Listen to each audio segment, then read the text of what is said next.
All right, ready to dive deep. Always. Today, we're tackling a career that's, well, it's really about making a difference, social work assistant. Absolutely. So we're talking about like hands-on help, being there for folks who need it, figuring out those social services, which, let's be honest, can be a maze sometimes.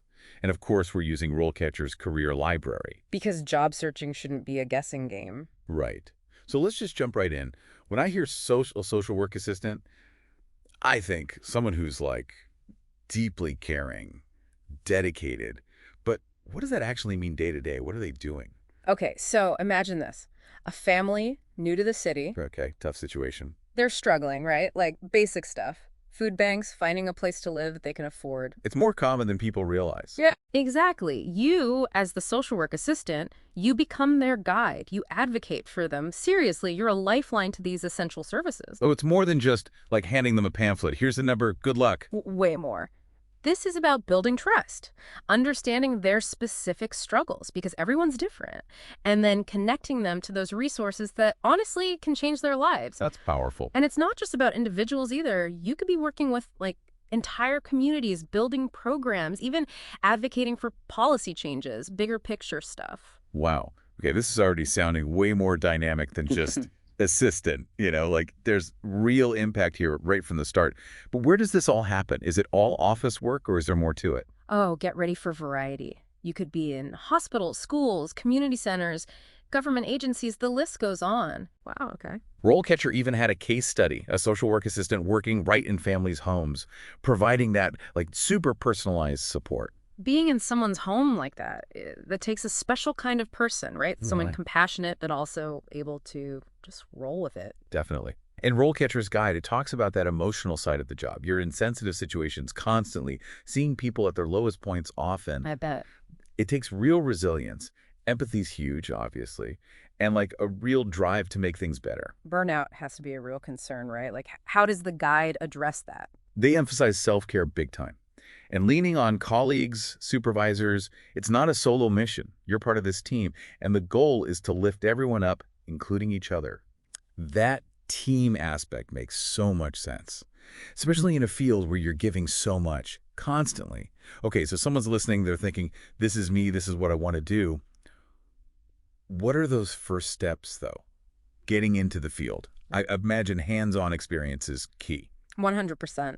RoleCatcher is all about, getting your hands dirty, so to speak. Internships are great. Volunteering at social service agencies, even shadowing a social work assistant, just to see what it's really like. Yeah. Anything to get that real world experience. It's that learn by doing approach. Right, absolutely. But what about the education side? Does RoleCatcher say anything about specific degrees, certifications, things that would actually be valuable in this field? They mention that usually a high school diploma, that's like the bare minimum, right? Sure.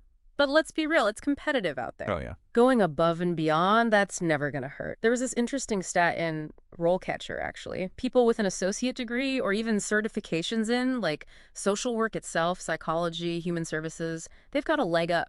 Makes sense. Yeah. You're coming in with more knowledge, especially in those tough situations. Shows you're serious about it. Okay, so let's say experience, check. Education, check. What's the actual career ladder look like for a social work assistant? Can you move up? Specialize. Oh, definitely. RoleCatcher lays it all out, very clear progression. Usually you start entry level, move to intermediate, then advanced roles. Okay, I like it. Each step you get more responsibility, more chances to lead, and obviously, the salary potential grows too. Of course, of course. So paint me a picture. Entry level, day one. What are they doing? Okay, so think of it as building that foundation. You're helping the senior social workers, right? Yeah. Learning how to interact with clients, what resources are actually out there. You might be going to appointments with clients, helping fill out paperwork, even just being someone they can talk to. Just that listening ear, yeah. Exactly. It's all about those connections, learning the ropes. Gaining that confidence. And then intermediate level, what changes? More on their plate. Yeah. That's where you get to use your brain a little more, get creative, solve problems. You might be creating social programs, assessing clients, advocating for their rights, things like that. Okay.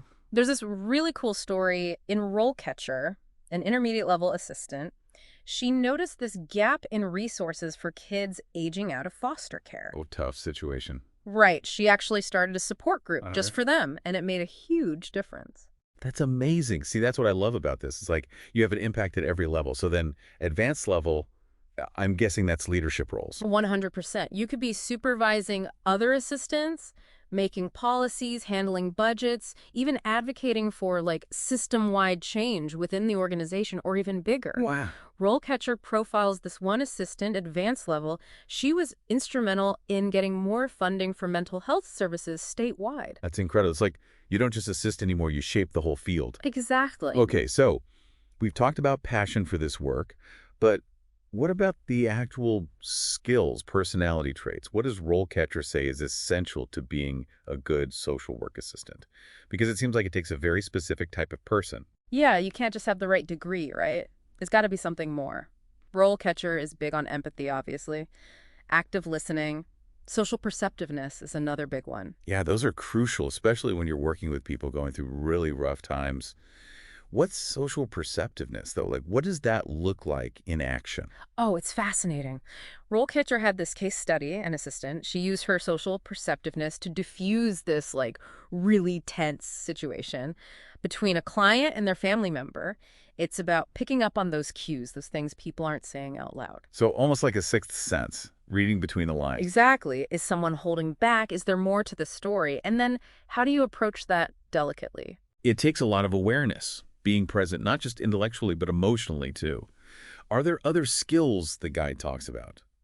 Besides those, like people skills, which are obviously important. Critical thinking is huge. Hmm. Social work, it's a lot of navigating complex systems, fighting for your clients, making tough calls under pressure. It's like you got to connect the dots, be resourceful, especially with limited resources, things changing all the time. Yep, you got to be adaptable, think ahead, and always, always be learning right alongside your clients. It's a field where you're constantly learning and growing, it seems like. For sure. Speaking of learning, does RoleCatcher talk about staying updated? Because things change, right? New policies, new ways of doing things, the whole deal. It's true. Social work isn't something you just learn once and you're done. Yeah. The guide actually really pushes continuous learning. Workshops, joining those professional groups, keeping up with the latest research. It all goes back to being the best advocate you can be. Because the more you know, the better you can help. Makes sense. Okay, so we've covered a lot. The day-to-day, the skills, building a career. But let's talk about RoleCatcher specifically. For our listeners ready to go for it, how can this platform help them land a social work assistant job? Because it's competitive out there. RoleCatcher, honestly, it's a game changer. Think about it. Great. Everyone's trying to stand out, right? And RoleCatcher gives you the tools to do that. Okay, so break it down for me. There's the resume builder, the interview questions. What else makes it so good for this career specifically? Well, the resume builder, it's not just about making it look good. It's about highlighting the stuff that social work employers actually care about. So tailoring it, basically. Exactly. And then the interview questions, it's one thing to know the answers, but can you actually say them well under pressure? Right. RoleCatcher lets you practice, get comfortable talking about yourself, your experience. That confidence comes through. It's like a mock interview, but on your own time. Exactly. And don't forget the AI feedback. You get personalized notes on everything, resume, cover letter, even how you answer interview questions. Wow, that's really something. Like having your own coach in your pocket. Well, we've thrown a lot of info out there today. Hopefully you're feeling pumped, ready to make a move. I hope so. Before we go, any final words of wisdom for someone starting out in this field? Follow your gut. If you really, truly want to help people, if you're energized by those challenges, by fighting for what's right, this could be the career for you. Love it. And remember, RoleCatcher's there every step of the way. From that first application, to rocking the interview, to landing that dream job. Big thanks to our expert for, just sharing such incredible insights. Happy to be here. And to you listening, as you start your own social work adventure, think about this. What impact do you want to make on the world? Until next time, keep diving deep and keep making a difference.